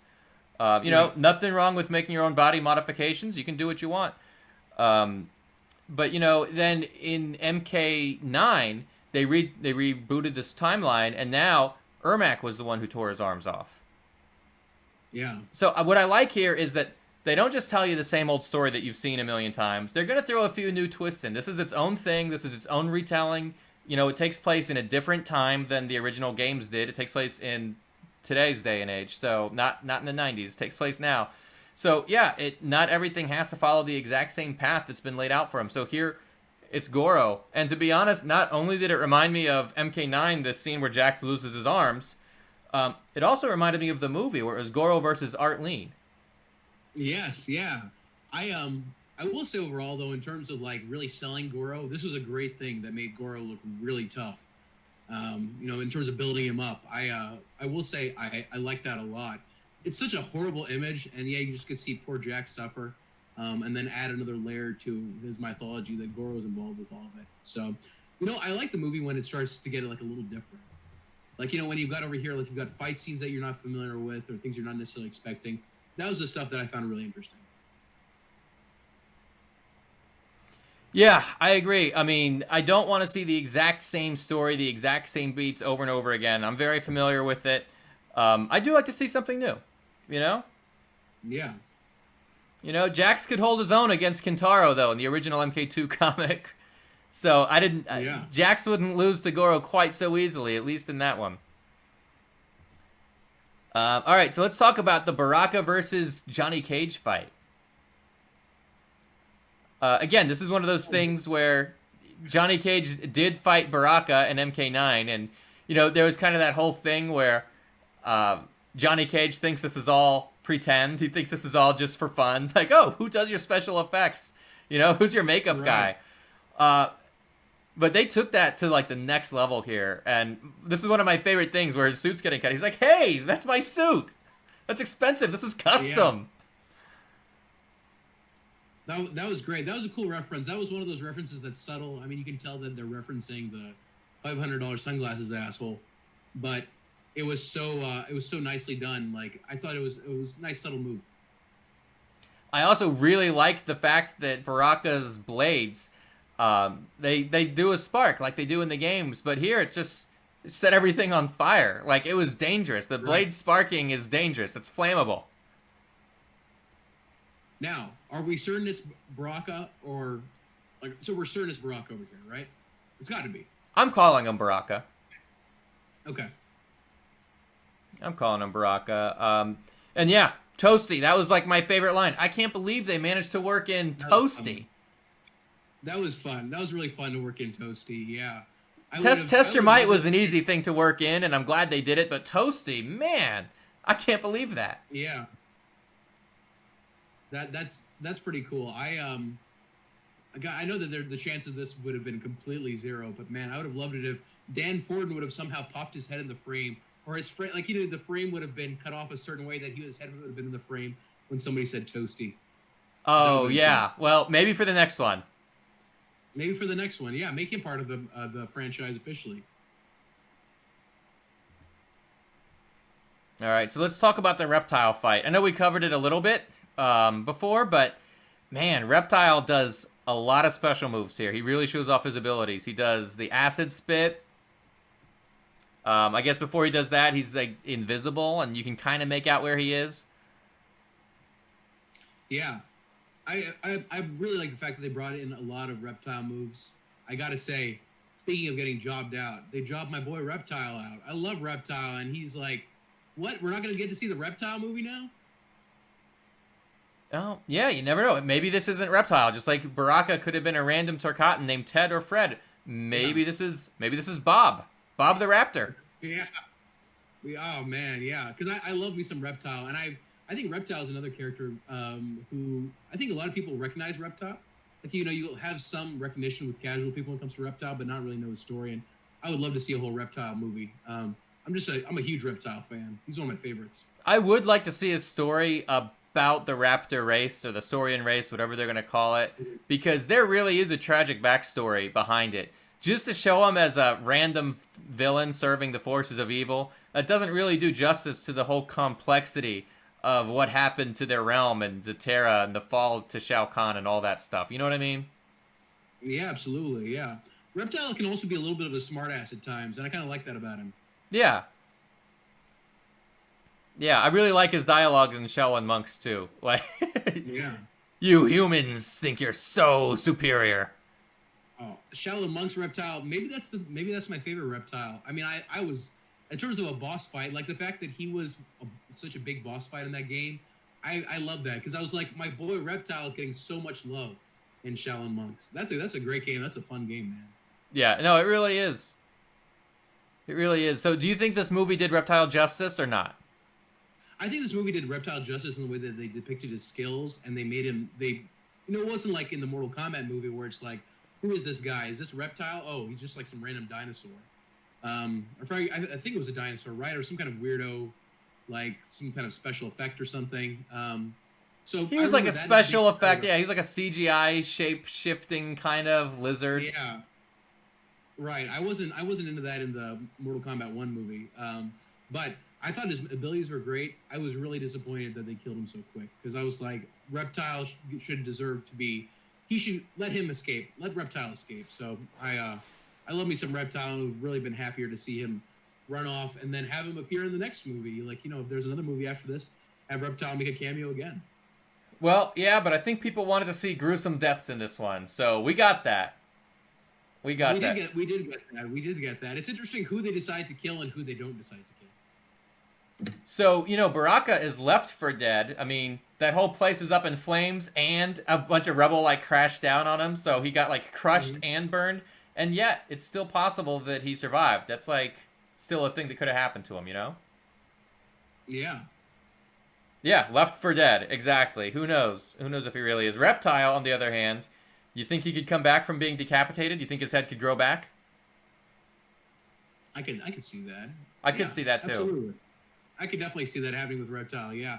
I'm not sure what that would look like, as in that would be an immediate thing, or it would be one of those things where it's slightly growing, and then Reptile has, a tiny little head. He would look like a Goomba from the Super Mario Brothers movie for a while, right? That's what I was thinking of, too. Yeah, he would look like a Goomba until he had his regular-sized head. But at what point would his head stop growing? Couldn't he just keep going? I think there's a regular size. I think once it hits the normal size, it'll stop growing. Normal size will stop growing. Okay. Yeah, but then they gotta introduce it's like that Men in Black, where one of those aliens loses his head and then when it grows back immediately, he's like, "You have any idea how much that stings?" Yeah. All right, let's go on to the Kitana. Now, this is a beat that we've seen a lot of times. We've seen Liu Kang and Kitana fight. Even though Kitana wasn't in Mortal Kombat 1, they showed Liu versus Kitana in the Mortal Kombat movie. They showed Liu versus Kitana in Mortal Kombat 9, the reboot, and now they showed her again in this. And it almost always follows the same pattern. Liu Kang wins. Obviously, he has to. He's the champion.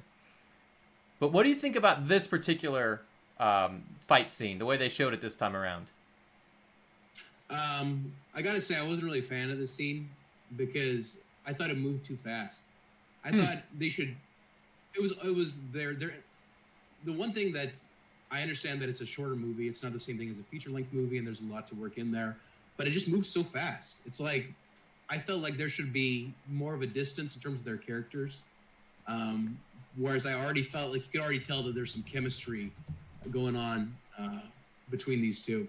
That was not from the fight perspective. That was from the character perspective. So I wish this movie would have slowed down a little bit. Give me a little bit of time to breathe. So much is happening, and again, I know it's a short movie, but I just wish I had gotten this would have been great for a Liu Kang movie to slow it down and to have them get to know each other before we get to see them really. So instead of an hour and 20 minutes, maybe 2 hours and 20 minutes. Would you be down for an extended cut of this? 20 minutes.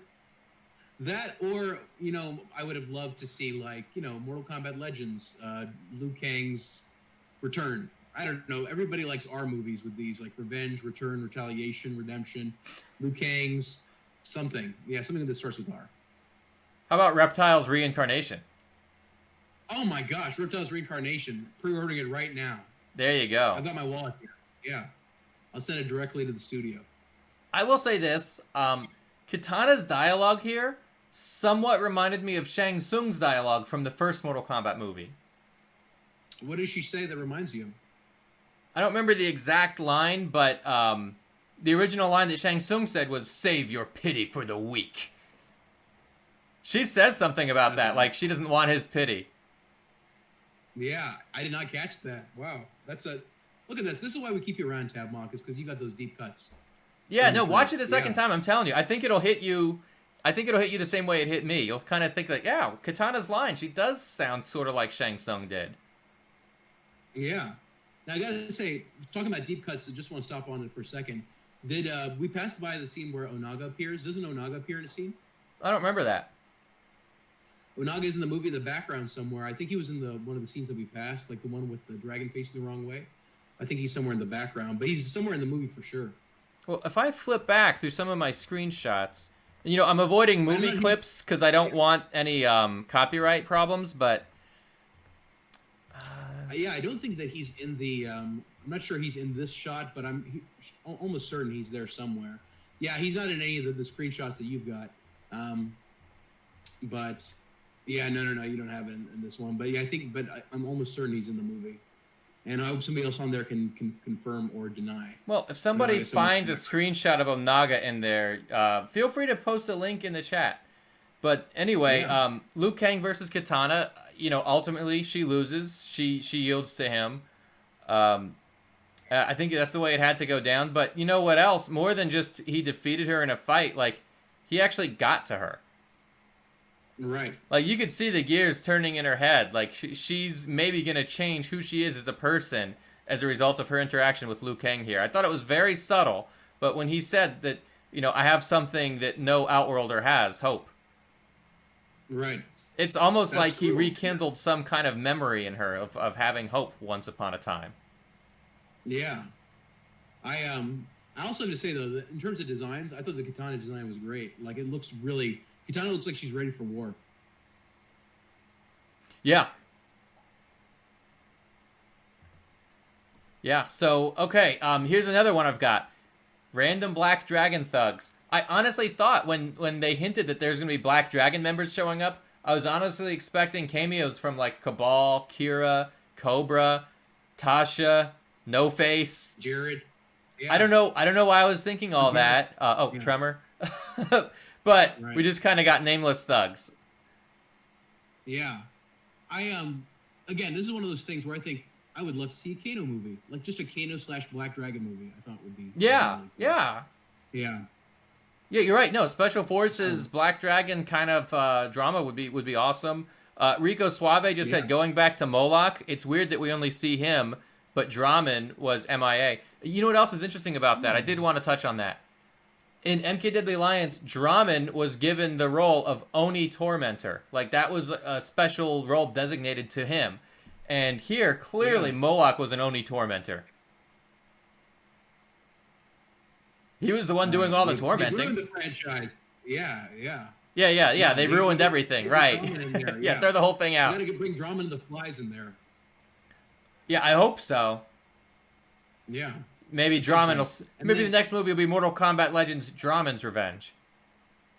Ooh. You wow. killed If they my ever best gave friend Draman- Moloch. That would be amazing. If they ever gave Draman anything of any kind of magnitude, I would just have to stop and see, like, is this April 1st? Like, what's the date? Like, is Draman getting anything?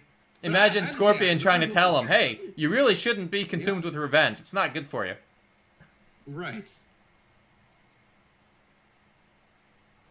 I thought it was great, though. Scorpion went from killing all these Lin Kuei back when he was alive to now just doing the same thing for the Black Dragon. Mm-hmm. And to be honest, I was a little surprised here at just how much energy he put into destroying all the random Black Dragon dudes. Right. It's almost like it was personal for him when it wasn't. Right. Yeah, this is one of those scenes that I don't remember this one very vividly as I do some of the other ones. Yeah, there was some cool stuff, you know, where they were shooting at Liu Kang and Sonya's like, hey, take it easy, Bruce Lee. Like, there's some cool dialogue here. But to me, the Black Dragon showing up was kind of a diversion, and I think maybe a little bit more plot development, a little bit more time with Kitana versus Liu Kang, like some people are saying, could have been helpful. Mm-hmm.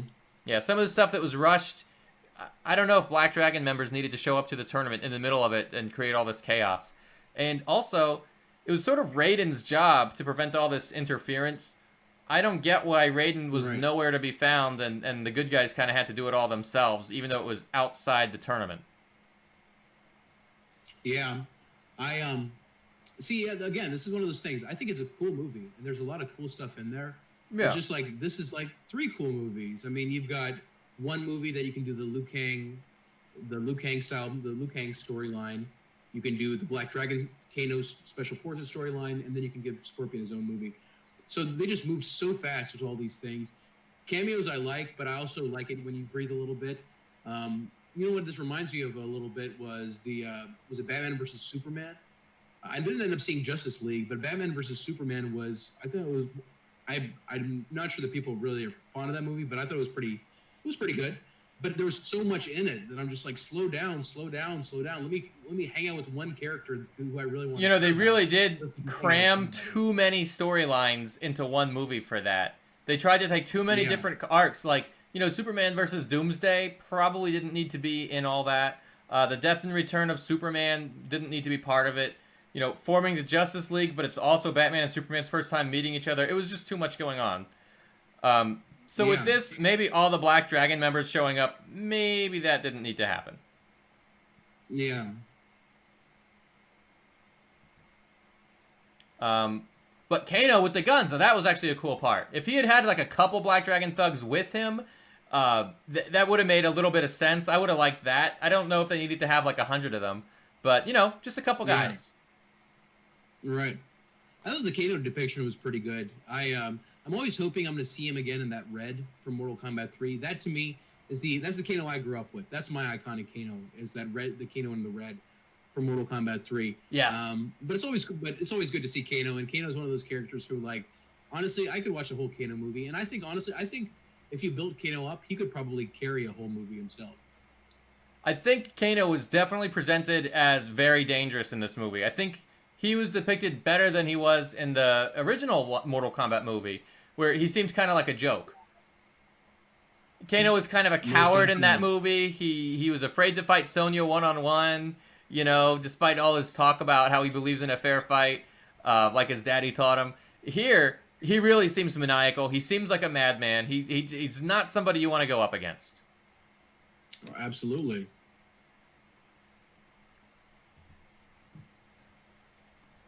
Okay, this is a GIF So I I'm made. seeing over here also that. That's mesmerizing. Yeah, it's a GIF I made of Sub-Zero's being confused. Like, Scorpion was after him. Scorpion wanted revenge. He's like, you're going to pay for what you did to my wife and clan. And, you know, Sub-Zero had no idea what was going on. He really didn't. And how can you really show that? There's no... He's wearing a mask. You can't see his facial expressions. They showed as much as they could Sub-Zero looking totally confused. Yeah. Like, why is Scorpion going after me? I like this. Also the visual depiction of Sub-Zero in this. I thought it was pretty cool. What game is this based on? I'm blanking on it right now. Which one does this most look like? I would say it looks like something they used in MK9 and MKX. MK9. Yeah, MK9 is... No, yeah, MKX is what I'm thinking. That's what I'm thinking of, MKX, yeah. And I thought that was cool. Again, like merging the different eras of Mortal Kombat to put together the different looks was a cool touch. So I was I thought he was going to be there. I don't think I'd even seen the trailer before I saw the movie. Maybe I'd seen the trailer a long time ago, but I didn't really pay too much attention to it. So I thought that it was cool to see him in this look. You know, and his powers were really at full blast here. He made weapons out of the ice, like they started doing in MK Deadly Alliance. He did an ice clone attack in here. Like, he was really going all out with his abilities. Oh, yeah. Does he do the slide? Was this the scene where... Actually, which scene is the one where he does the slide? The ice slide backwards? I think that was this scene. I really like that. There's a cool shot of... like from the bottom up, you can see Sub-Zero sliding backwards, and that was super cool.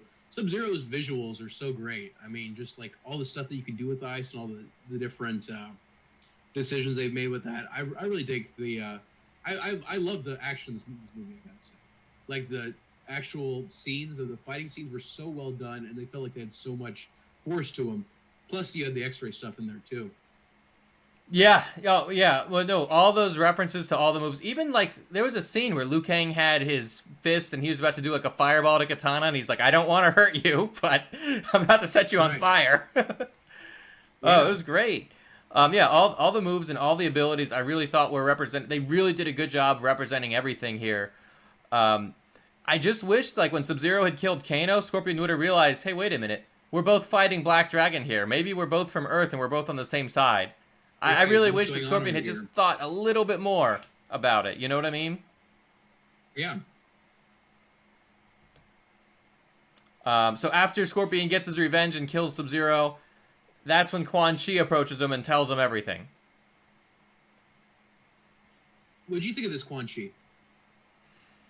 Okay, so I think the events, the specific events that happened were different than what we're usually told, but Quan Chi's character is exactly who he is. Like, he's who he's always been. He manipulates Scorpion and Sub-Zero to kill each other for his own purposes.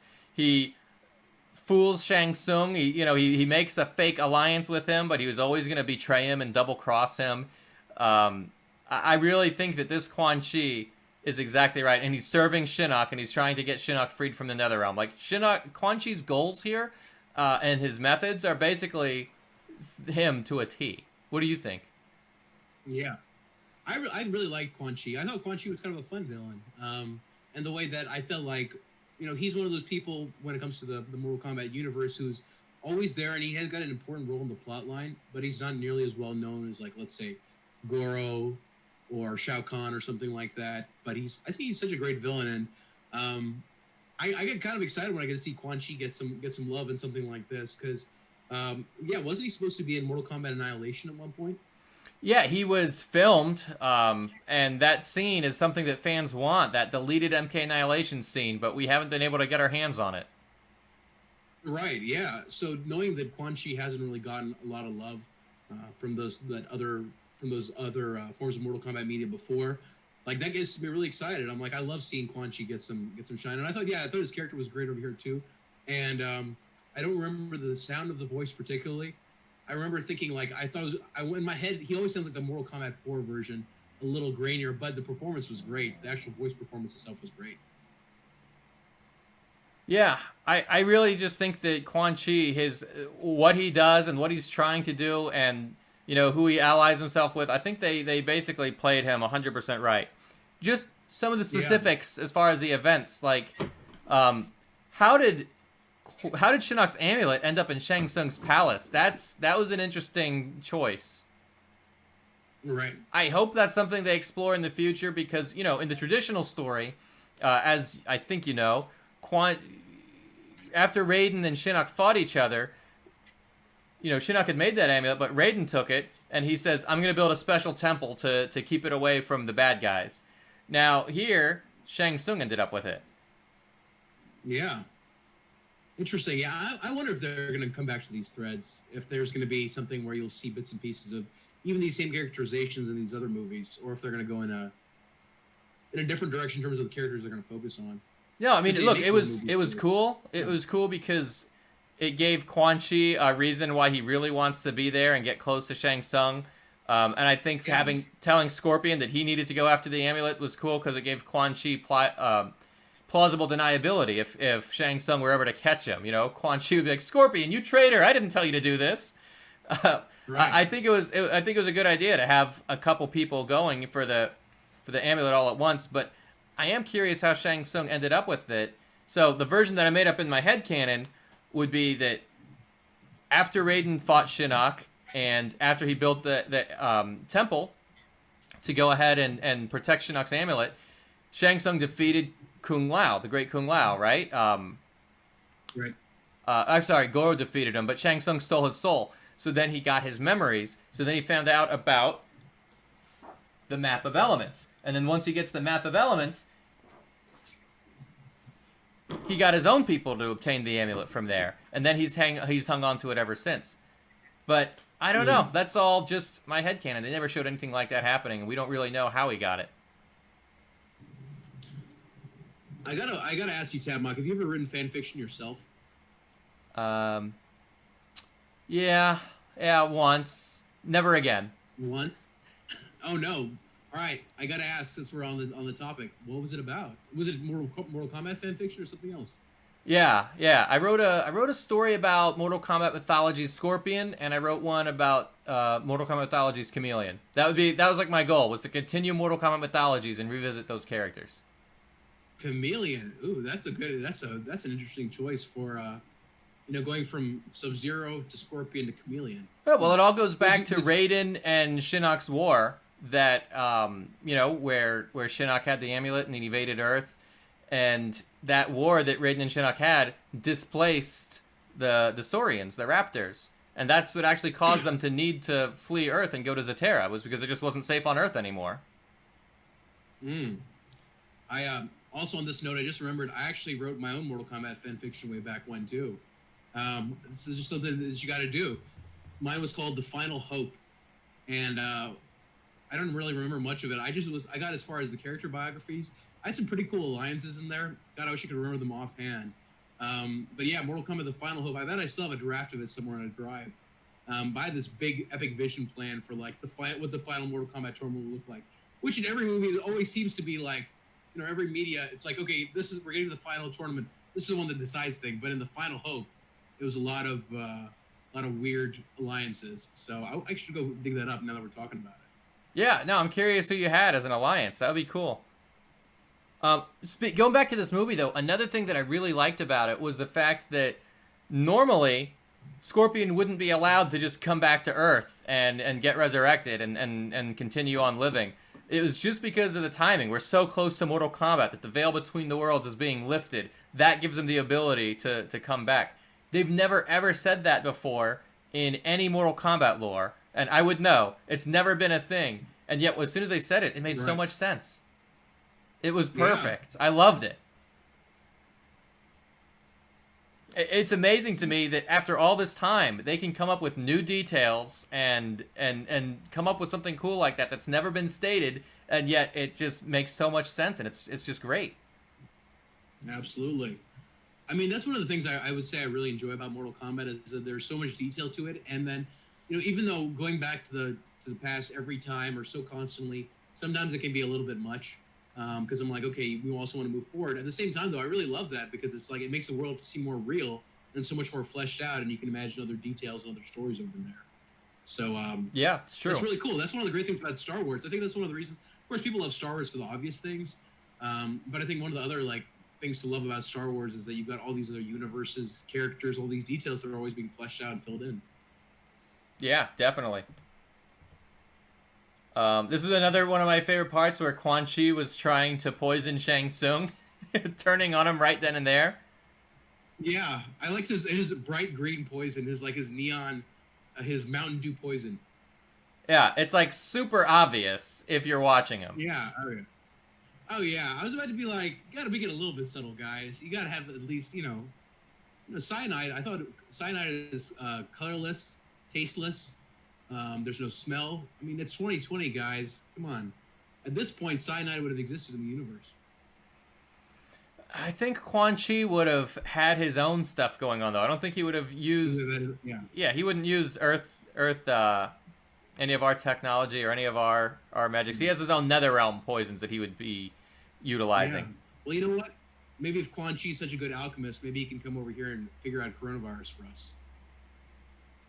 Yeah, I don't think he would do that, though. It's not in his character to solve our problems. But he's got a big ego, too, though. I mean, imagine Quan Chi being like, look, guys, I'm the one who did it. I stopped COVID. I mean, he's got a big ego. Yeah, I'm sorry, dude. I just...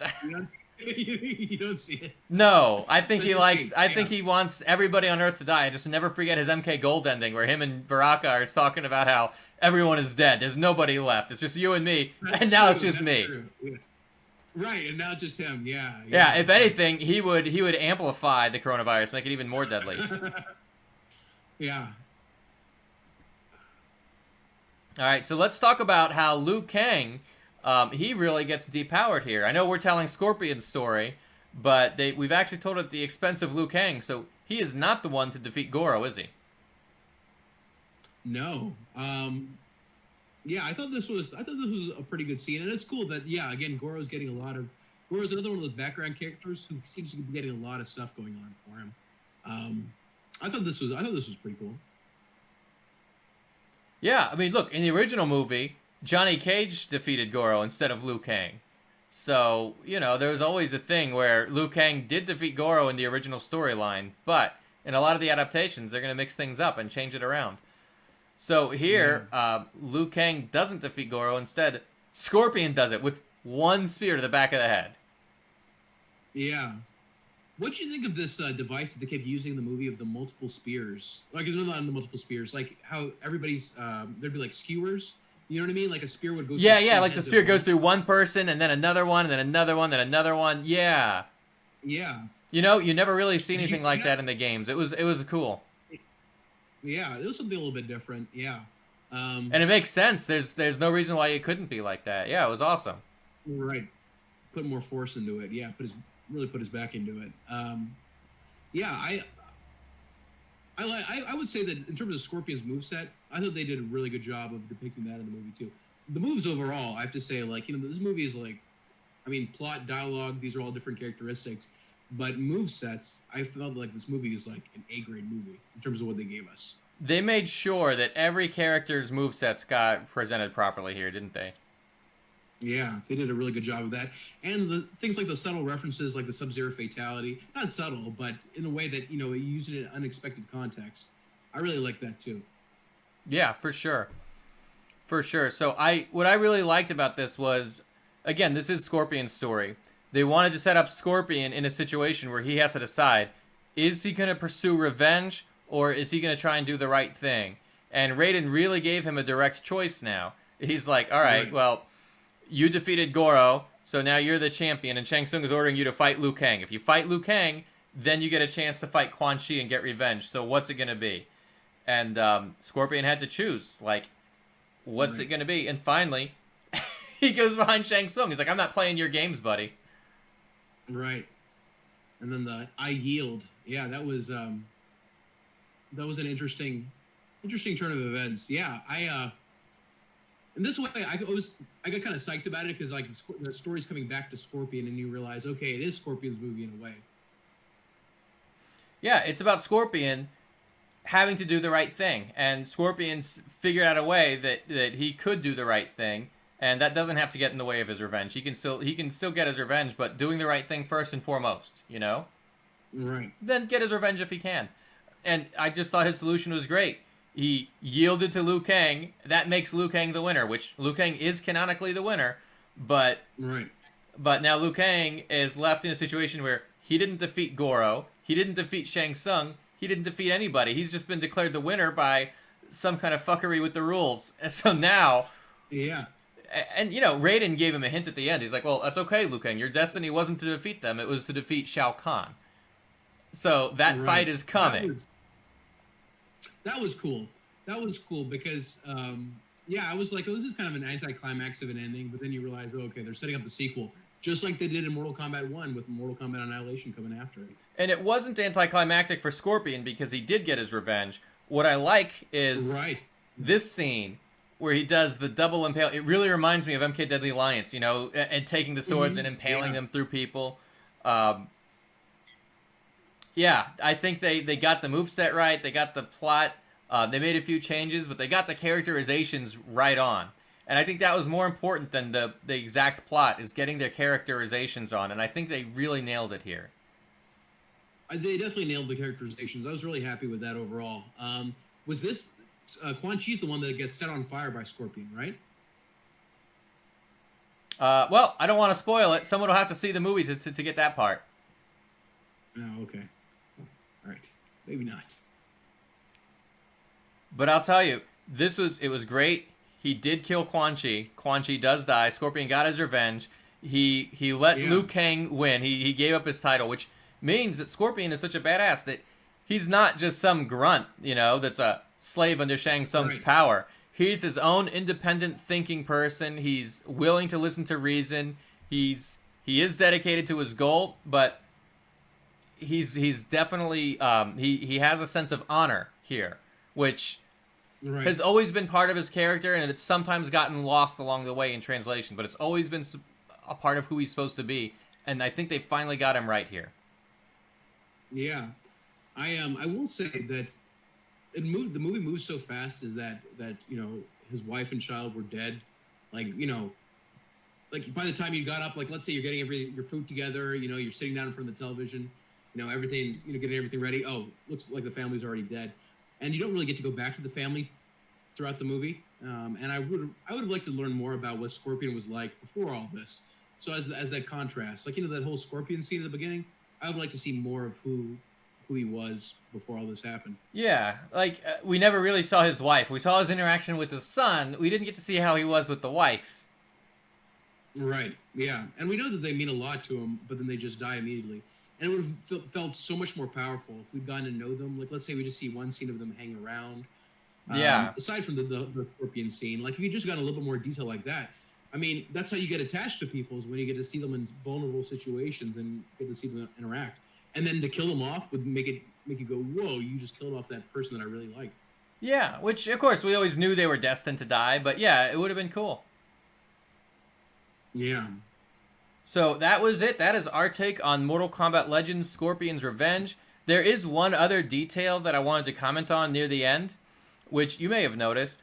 Shang Tsung's Island. This is another thing. I did a whole video about Shang Tsung's Island. Mm-hmm. I always like the version of the story where it sinks after the tournament is over. Shang Tsung's magic is what holds the island together. Once Shang Tsung's gone, the island can't exist anymore, so it starts to sink. That was the version of the story they told in the Mortal Kombat 2 comic. They didn't tell it that way in the movie. They didn't tell it that way in MK9, where the island was just fine afterwards. They kind of told it that way in MK Shell and Monks. They had the island sink, except Shang Tsung did it on purpose because he was a poor loser. So this was the first real time that we've seen it since MK2's comic by John Tobias, where Shang Tsung's island sinks because Shang Tsung's not there to hold it together. I was really happy about that. Yeah. That's one of those Shang Tsung lore, Shang Tsung backstory is one of the things I don't know too well. So I'll take your word on all of those different interpretations about what happened. You should. Trust me, I know my stuff here. All right. I'd say so. Yeah, you're all right. So do you have any other final thoughts on MK Legends Scorpion's Revenge? Maybe something that we didn't cover tonight? Yeah, let's see. Like I was saying, really loved the animation. I thought the violence was, in terms of stylized violence, it was really well done. I think there was a reference to the pit also, right? Where Scorpion, was it Scorpion and Sub-Zero? Yeah. They get impaled on a spike. Now, Sub-Zero dies from that. Scorpion, well, he's a hellspawn, so he'll be all right. Yeah. And then, of course, what happens at the very, very end of the movie, which I know your slides did not cover. But I thought it was a fun movie overall. The dialogue is like, I understand that, again, this is like you're not dealing with the live action movie. It's different parameters, time-wise. You got so much in there. Dialogue was a little too on the nose for me because everything is just moving so fast. I really wish they would have slowed down and show people hanging out. I think one of the things that people really love about the Mortal Kombat movies is those little asides, like, just goofy things happening, like Kano having a funny line and Johnny Cage having a funny line. This movie just moves so fast with all this stuff. I mean, imagine that Mortal Kombat movie that we saw in '95 looking like this. That movie would have been just insane to keep up with. Like, imagine if that had been a live action version of this. There would have been a lot, because everybody gets so much screen time. That said, though, I thought it was a lot of fun. The animation was incredible. I'd give it a B. What about you? I give it better than a B. I'm giving it an A. I really like it. I thought the violence was amazing. We've never seen it like that in this particular medium, so I thought that was amazing. The storyline I really liked. I enjoyed the new twists on it. I thought the characterizations was the most important thing, and I thought they absolutely nailed it. I liked a lot of the lines. I thought a lot of them were so memorable, especially Johnny Cage's. I thought he had some great one-liners. I didn't talk about this before, but I really like how they played like 80s music when Johnny Cage started kicking ass. He really is like a movie Hollywood big shot from that time period, which is funny because this takes place today and he has a smartphone and you can see it and everything. So it was kind of anachronistic there, but I loved it. I even liked Raiden. I do miss Richard Epcar as the voice actor, but I gotta say, this guy was really good. I like the fact that he's amused by the fact that Johnny Cage thinks this is all a fake, so he's just gonna let him keep on thinking it. because it makes them laugh. Right. So many details like that. I really enjoyed every minute of it, man.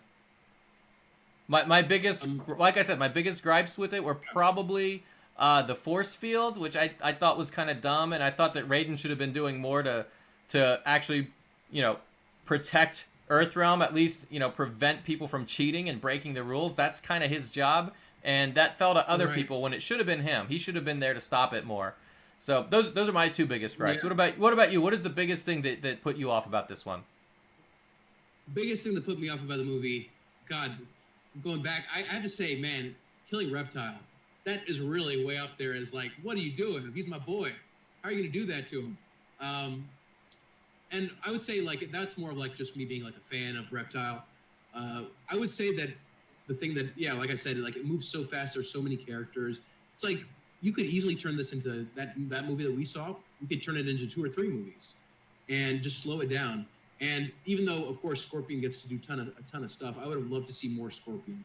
I would have, like, for example, Mortal Kombat Mythology Sub-Zero, the game, of course, is focused on Sub-Zero, and other people make cameos, even Shaolin monks. It's still ultimately about Liu Kang and Kung Lao. But whereas this movie, it's about Scorpion, but you've got these other people playing so much of a big role that I'm like, it's not that I don't want to see their movie. It's just that I want to see their movie in another movie. I would like an extended cut of this. Yeah.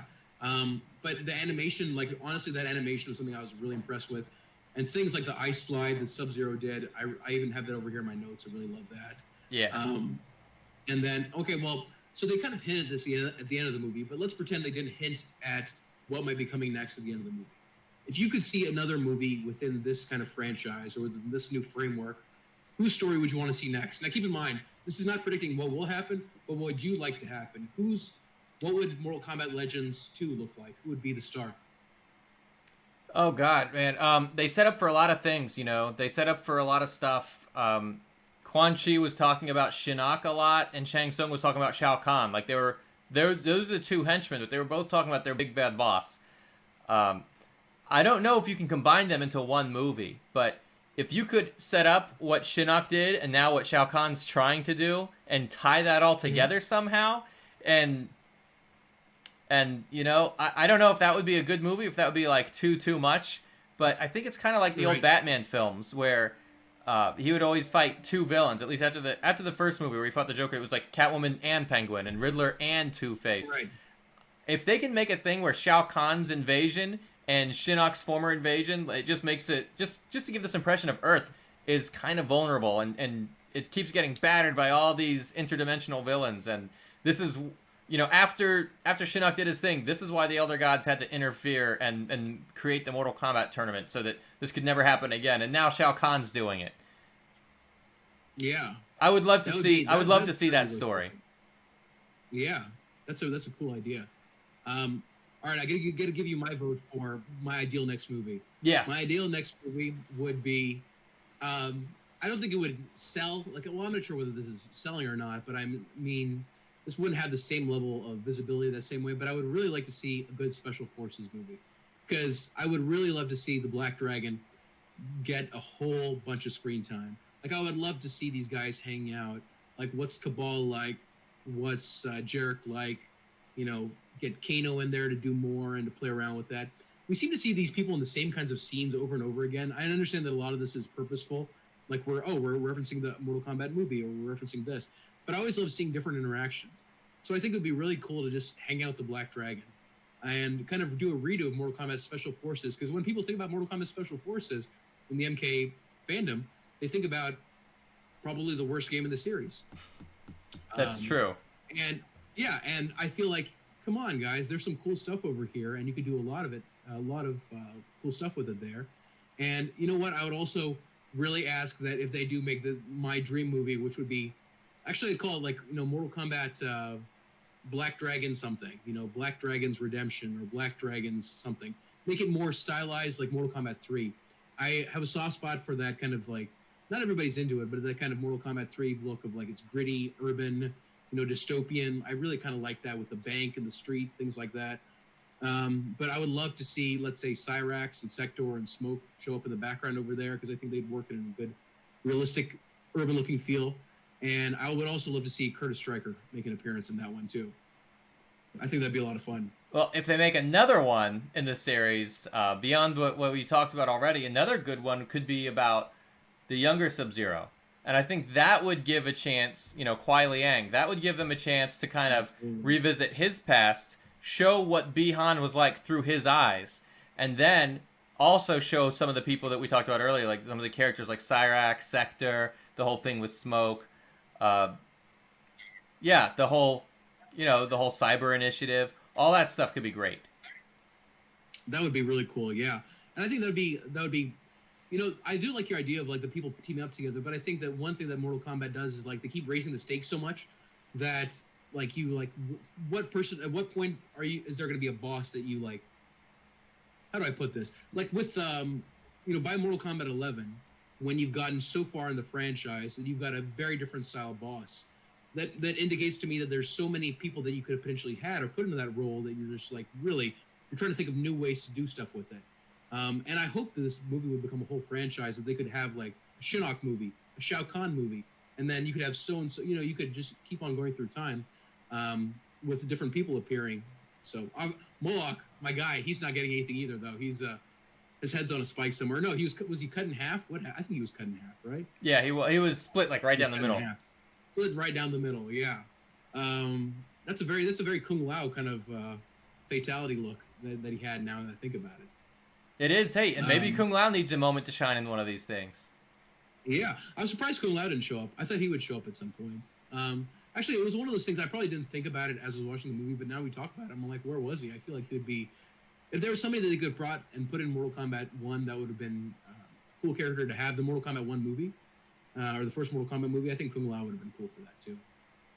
Yeah, I mean, a lot of times when they retell the first game, they throw Kung Lao in there now, so... They left him out of this one, which, I'm okay with that because you can't have too many characters. Right. Absolutely. So, Master Band is saying, oh yeah, he was in this movie, but he was masked as a guard. Just like Reptile was actually in Mortal Kombat The Journey Begins, but he was invisible then. Right. I like, playing around with what the expectations are. See, you can... So I was looking up at the chat earlier, and I think that nobody else saw Onaga there in the background. I could have sworn I saw him. I'm gonna have to go back through and see if I can get a screenshot. I swear he was in there somewhere, but maybe I was wrong. Yeah, I don't know about that, but I'm gonna try and load up one of these things so that we can figure out who's gonna win the flyers. I think that would be a fun thing to do now. Absolutely. Yeah. All right, guys. So just to give you some more context of this, for everybody that's still watching and listened to the review, thank you so much. It's been a blast. Love seeing all the comments. I've been keeping an eye on them. So we've got these two Mortal Kombat flyers. To keep in mind, you're going to win one of the two.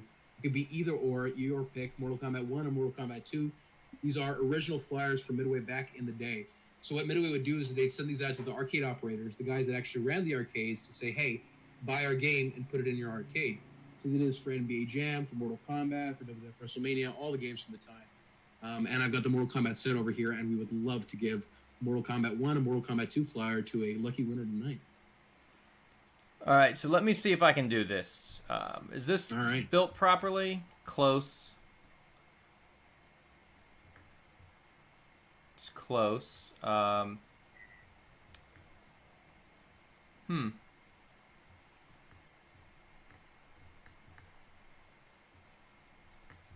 Give me a moment. I'm going to see how I can get this displayed right. This is from a site that I like called Wheel Decide. Yeah, very cool. Yeah. Do you want me to try to fill the time, throw in some other stuff that's going on? Actually, no. Let's talk about... I want everybody in the chat to answer one question, and whoever answers this question will put their name into the wheel. Okay, what is a good trivia question? If you think of a trivia question, you can go ahead and ask it. Good trivia question. God, I would have to know the answer to the question too, because I'm trying to think of a deep cut that would be right for this crowd, but I probably wouldn't know the answer myself.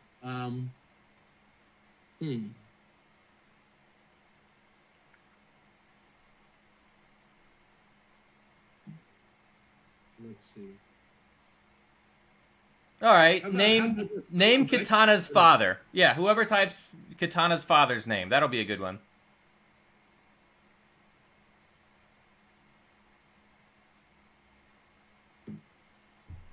All right, I see a couple people typing it in the chat, so I'm going to add their names here. We've got.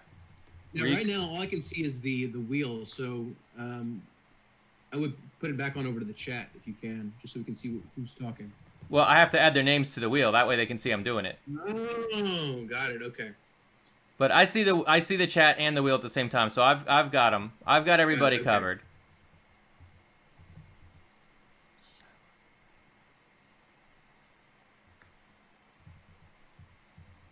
Who killed him? That would be a fun trivia question.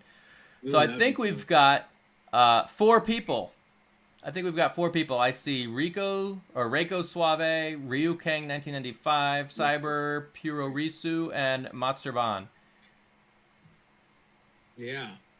Awesome. Yeah. Anybody else want to chime in now if you're still hanging out on the stream somewhere and you haven't contributed? So I see Osaka Kingdom's over here too. They just haven't said anything. Where are you guys at? Yeah, I'm going to give everybody a minute because I know they were just active. Yeah. And I'm also concerned about the delays at times with stuff like this. Oh, yeah, there is kind of a delay. Some people are watching it like 30 to 60 seconds behind. So we'll be fair about it. We'll give everyone a chance to get caught up. And you know what? I'll even type it. That way, if they don't see it.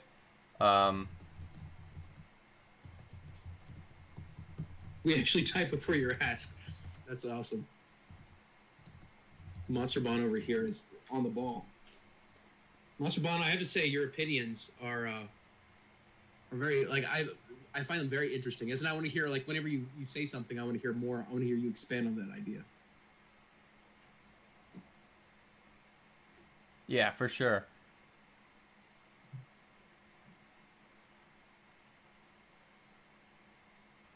So I know it's very late over there in Japan where Osaka Kingo is staying. Yeah. Osaka Kingo, are you out there? He could have fallen asleep. All right. Yeah. That's fair. But, all right, well, you know what? I just saw Ninja That's Me. good, though. Your chances of winning a flyer of one of these sweet original flyers are pretty high. Yeah.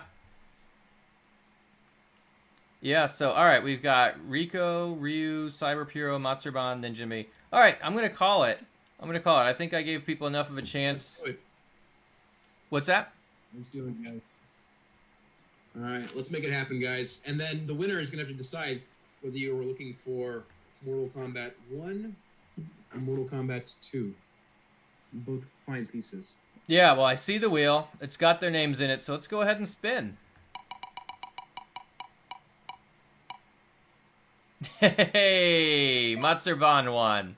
Look at that. Matsurban, congratulations. Yes. Fantastic. All right. Yes, Matsurban, all right, if you so... can, yeah. Get with me privately. Get with me privately later. Give me your details, and I'll make sure this gets out to you, bud. Absolutely, absolutely, yeah. What else to mention while we're here right now? Hey, if you guys haven't checked it out, there's a pretty sweet book about NBA Jam out there too. It's $5 for a Kindle version, $15 for the paperback. It's getting a lot of love. It's got a lot of Mortal Kombat related details. Yeah, there is a lot of Mortal Kombat stuff in that book. A surprisingly high amount.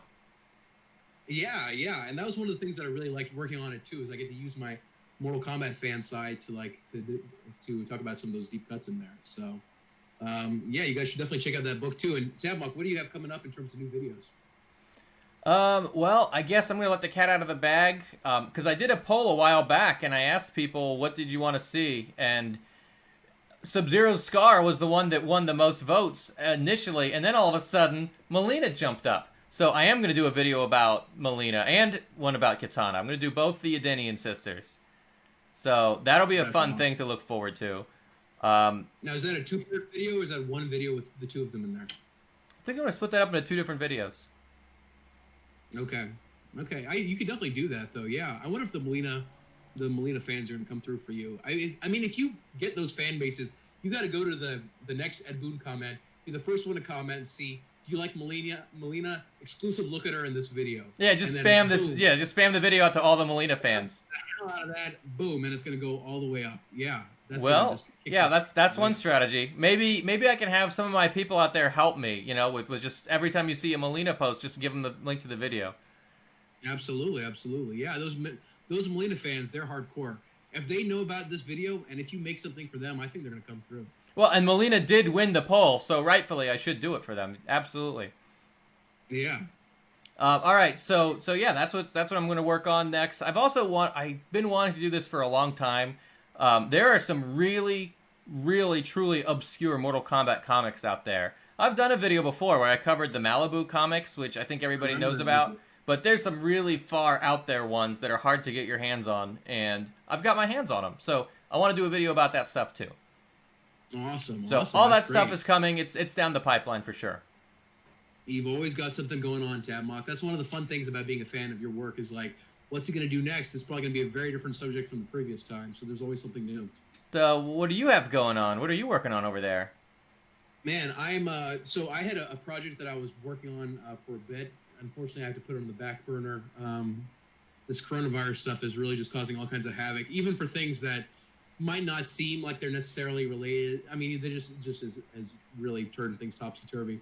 But on my side, yeah, just really, I've took a little bit of a break from Twitter, but I'm really coming back, doing a lot more. Actually, my break was so light, like you probably wouldn't even notice, but I didn't post for a little bit. Just did some retweets and whatnot. So I'm coming back with some cool new Twitter posts. Got some sweet retro gaming deep cuts I'm going to share. Otherwise, yeah, hopefully when this coronavirus stuff clears up, I'm going to do the audiobook version of NBA Jam, which would be a lot of fun. So I'm really hoping that's going to happen too. But in the meantime, just hustling, trying to get NBA Jam out there. And yeah, definitely, if you're not familiar with the book, just look it up and read an excerpt for free. The excerpts have some pretty cool details in there too about Midway. So yeah, just trying to find different things, and then maybe I'll work on another book at some point. I don't know. Yeah, should be awesome. Yeah. Should be awesome. Well, I guess fans have a lot to look forward to. Really, honestly, if you haven't seen the NBA Jam book yet, you should. There is a lot of cool Mortal Kombat stuff and other Midway titles that are in there. So I highly recommend it. What about this, man? Anything else for Mortal Kombat Legends? Anything else that we want to comment on for this? Anything else that we've left out of the review? What did I leave out? I think we got to almost everything. The straight to video joke, they spoiled that in the trailer, but I thought that was a fun. Oh yeah, dude, so self-referential. Yeah. I love that stuff. Very self-referential, which is very Mortal Kombat too, because Mortal Kombat would always do things. This better not be straight to video. Yeah. No, I thought it was a lot of fun, and I liked a lot of the Easter eggs. I would, in fact, a few more background Easter eggs would have been pretty cool too, like maybe seeing Hornbuckle show up, something like that. Oh man, there's so much fun they can have with stuff like that. There's so much you can do with that though. But no, I thought it was a fun movie, and you know what? If nothing else, this gets me really hyped for the fact that hopefully you and I will be able to do this again at some point with the new Mortal Kombat movie, Kombat live action movie. Definitely, so I would love to return for that at some point. Definitely. Matsubana's saying Sonya's bitchiness. Like, yeah, Sonya was always kind of a little bit of like that. They really did dial up all the personalities to 11. Like, Johnny Cage was a lot more over the top. Sonya was a lot more over the top in the way that she is too, and that is true here. I liked it. I will say this. Out of all the characters, I really don't think Sonya had much of an arc. I really feel like she was kind of the same person from the beginning to the end, where if you look at the Mortal Kombat 1995 movie, she kind of had to learn a lesson. She had to learn how to trust others, and that really came in handy because she did, and that's what ended up saving her. She didn't really have to go through a personal journey or anything like that. In fact, she was after Kano, and she didn't even get to have revenge on him. Sub-Zero kind of took care of him. Sonya sort of got screwed out of that. Yeah, man. There's so much to the Mortal Kombat world. That's one of the things I love about this whole world is that you can go and you can talk about totally different kinds of characters and plot lines, circumstances, and it's all part of this larger puzzle. So, man, shout out to the guys in Midway for creating this back then and creating this whole universe that has ended up with a movie all these years later, with another movie all these years later. It's so cool. That's one of my favorite things about Mortal Kombat is that level of depth.